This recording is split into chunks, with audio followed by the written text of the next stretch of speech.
Hector, hello. Hi. My name is Andrew. So nice to meet you. you. Yeah, welcome to the office. Glad you. to have you. Thank you. Well, Hector, I'm really excited to get to know you. Really excited to see what kind of things we can learn about each other, what I can learn about you, and see what we can do. I understand your social work representative kind of recommended you to come to a counseling session. You've already filled out your informed consent form and you've gone through the audit test. So we're already a little bit familiar with things, but I do just kind of want to gauge to see how you're feeling, how this situation feels for you, what you feel about counseling in general, all that stuff. Don't feel like you need to answer all of that right now. But first off, when you filled out the informed consent form, how did that feel? Do you have any questions? Is there anything you want to go over on that? To be honest, it's all new to me, so feels a little awkward. Yeah. But I think the papers you gave me to fill in were pretty obvious. I don't have questions. I feel like I'll have questions along the conversation, I'll ask you. Yeah, good. Yeah, and feel free at any point if something you're not sure about something, you want to know more, just interrupt me. Let me know what you want some more clarification on. All right? Okay. Cool. Well, with that though, I do want to just go over a couple of pieces of the informed consent process, just to make it a little more non-legal speak, so to say. So one of the key things that informed consent does is it protects you as a client.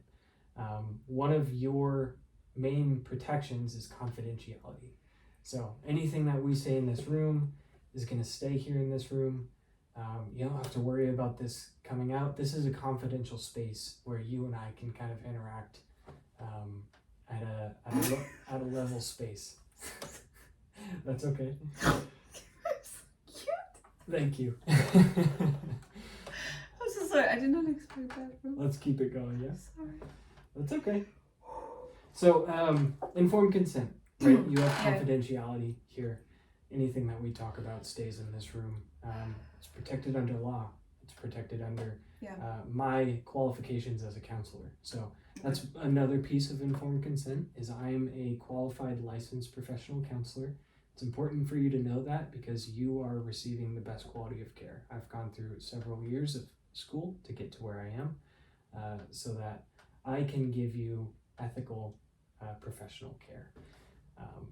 The final thing to kind of talk about with informed consent is if at any point you express harm to yourself, potential harm to yourself or harm to someone else, I am obligated to contact authorities who would have better control over that situation to ensure the safety of yourself and others. I don't think we'll need that. Yeah, I don't think so either, but it's definitely something we want to go over, right? Okay. So that's kind of that out of the way. Once again, really, really nice to meet you. And I want this process to be as beneficial to you as possible, especially because this is kind of a new place for you. You haven't come to counseling before. So let's just start by talking about the audit test. When you filled that out, what were some of the thoughts that you had? Did it feel uncomfortable to fill out a test? Did it feel comfortable? Well, as I said, I feel like this whole process is very awkward for me. Mm-hmm. I never really imagine I'll find myself in a situation where sitting in a counselor's office and filling the documents about drinking. I don't know. Yeah. So I can't say it was necessarily comfortable for me, but I guess it can make me better. So. Yeah. What do you mean by that? Make you better? What are some of the things that you feel that you need to make yourself better with? Well,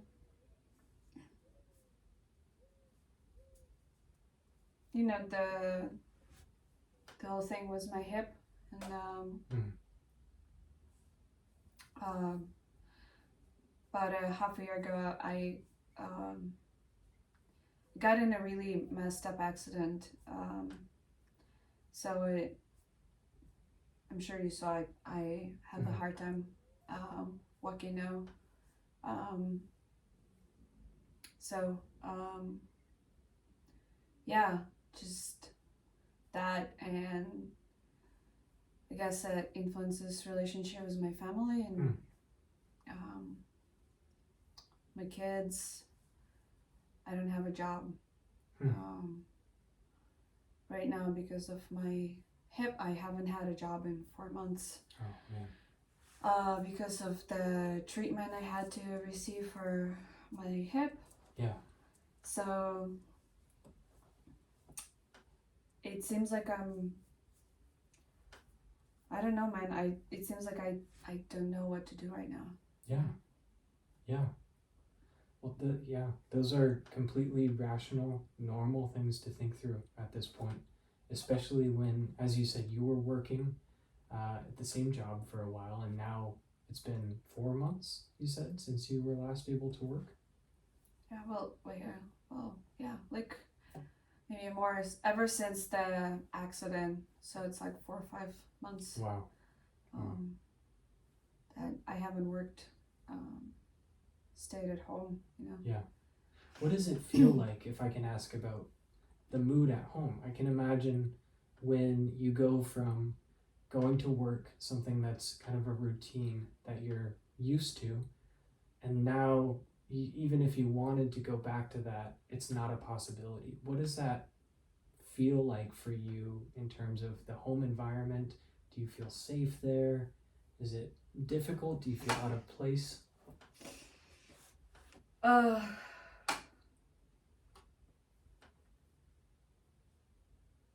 Definitely out of place. I go to work. I just, ever since high school, I grew up going to work, working. I definitely am not used to spending time like every single day at home, sitting, not doing anything. Yeah. So that is new. Yeah.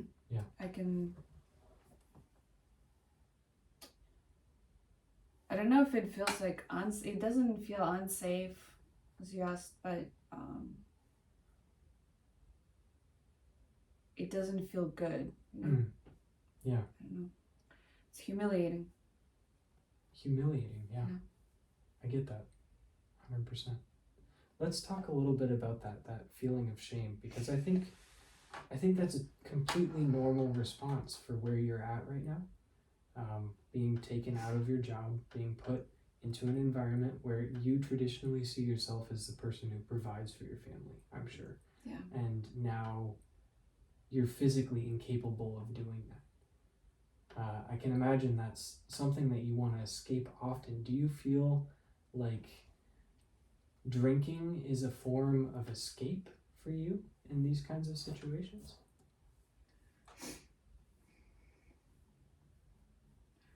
I don't know if I would call it escape. I think it helps me to relax.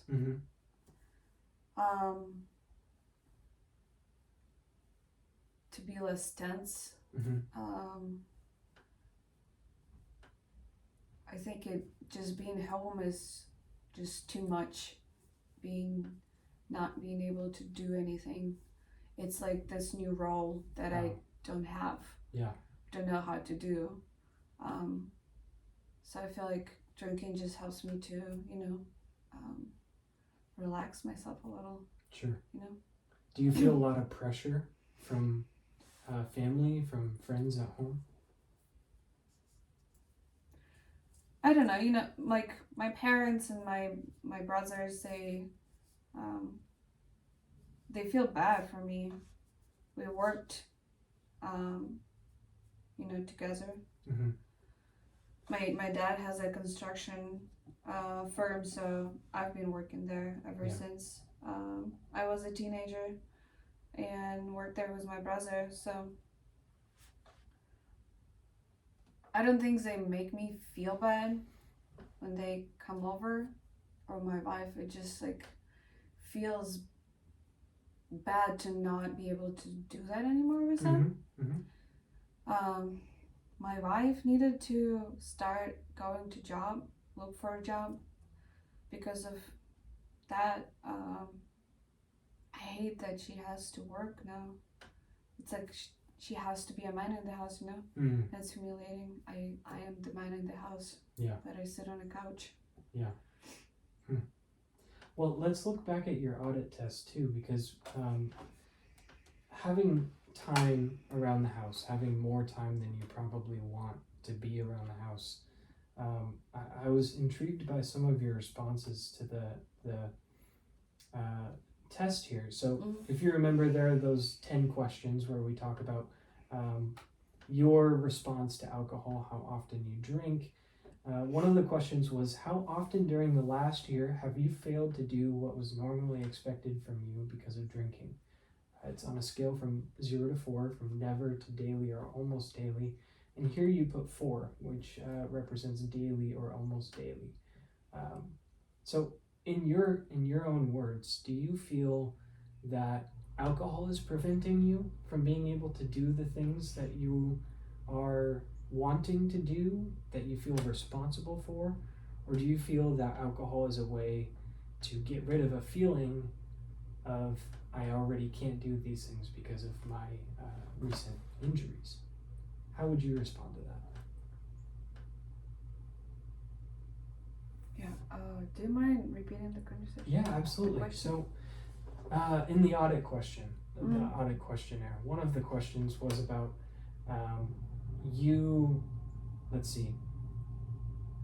the question was, how frequently do you feel that you failed to do what was normally expected of you because of drinking? And you answered daily or almost daily. And I just want to learn more about how you feel about that question.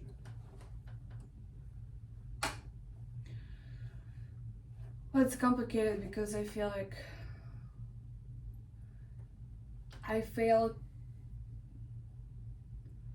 not only because of the alcohol. I fail in general, you know? I fail my family, I fail myself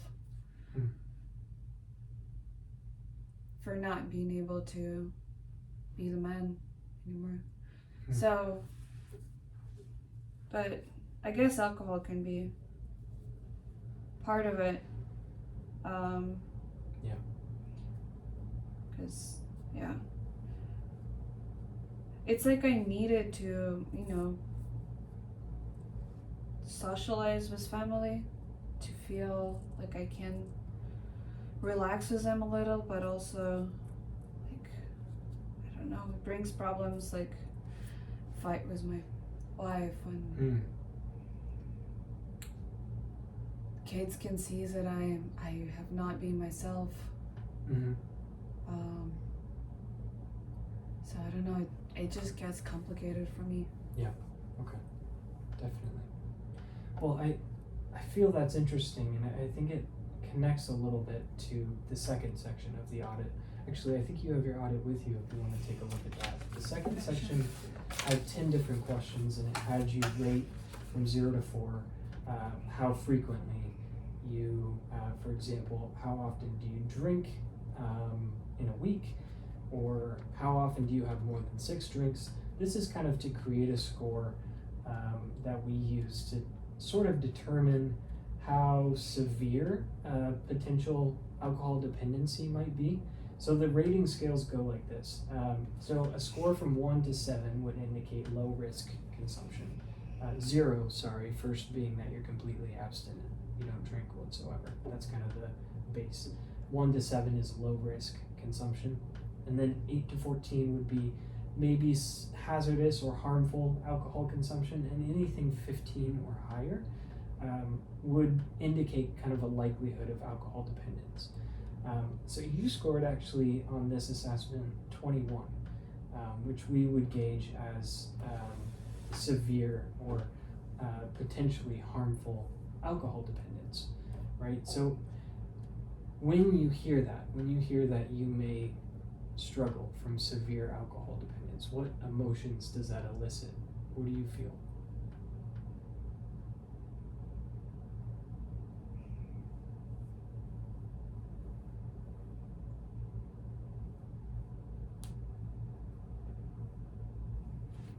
I don't know.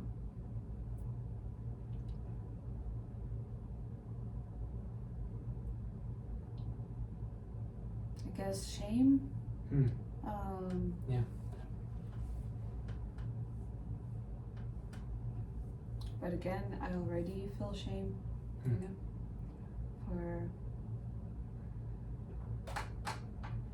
for being in the situation I am right now.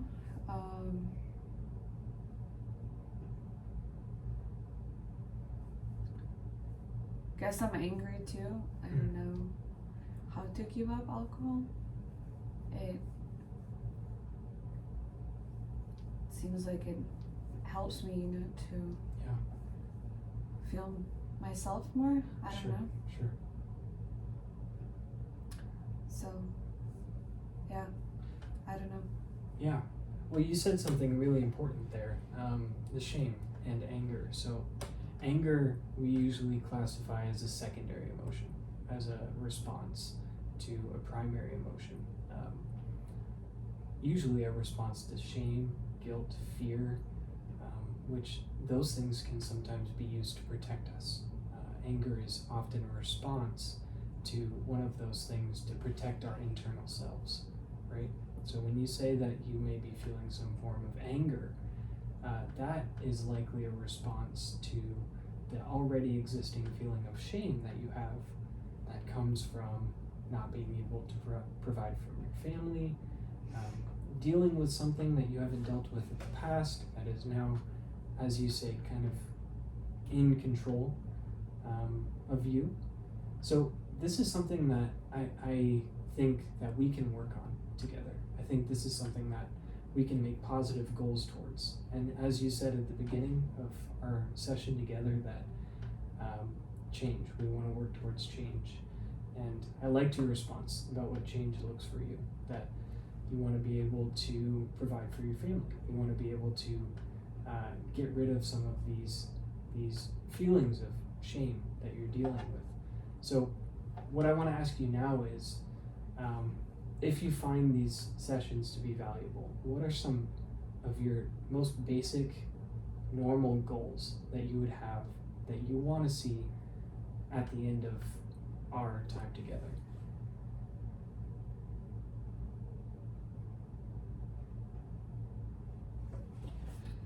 Guess I want to find a job. Yeah. Most importantly, you know, make peace with my wife.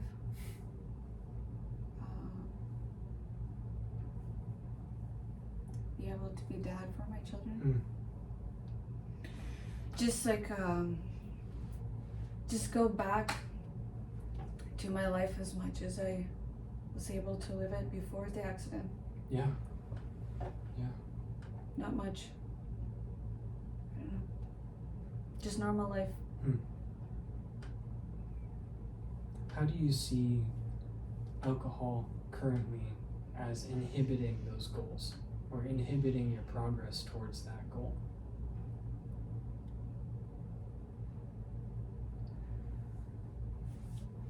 It's hard to think about goals right now. You're bringing it up, but I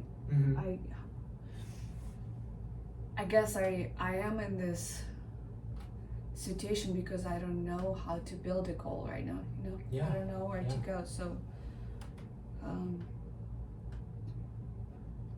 with alcohol I just like, I live today, you know? Today it makes me feel better. Today I feel more relaxed, so is it good? I don't think so. But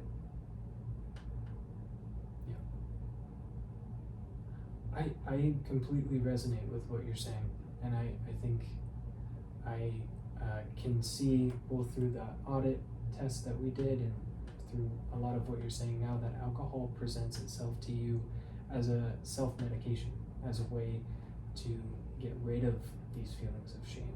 So tell me if this resonates with you. Would it be an appropriate goal to say, to mitigate shame, to get rid of feelings of shame by lessening alcohol consumption and furthering personal progress with your family? Does that resonate with you as something that you want to work towards? Yeah? Okay. That sounds good. Okay, great. Well, this is just the first session. This is just us getting to know each other. We're going to go deeper in later sessions if you want to continue counseling together. I would say focusing on these goals is our priority. I think you're coming into this with a great attitude and ready to, the first thing you said was that you're looking for change and to see yourself as the way that you saw yourself before this accident. So, is there, anything else you want to go through during this session? Anything else you would like to discuss? I don't know. I don't think so. Is there anything I should do today? Like, is there anything I should do before our next session? Yeah, you mean in terms of like logistical responsibilities or things that you can be working on in terms of your goals? I don't know, both. Yeah, okay. Yeah, for now, nothing else logistical. We've gone through the informed consent process. We've already talked about fees, so we decided on the $50 per session once a week. So next time we meet up, we'll go through that again. We can go through insurance, but otherwise you're completely set. In terms of things to work on between now and the next counseling session, I would just meditate on our conversation.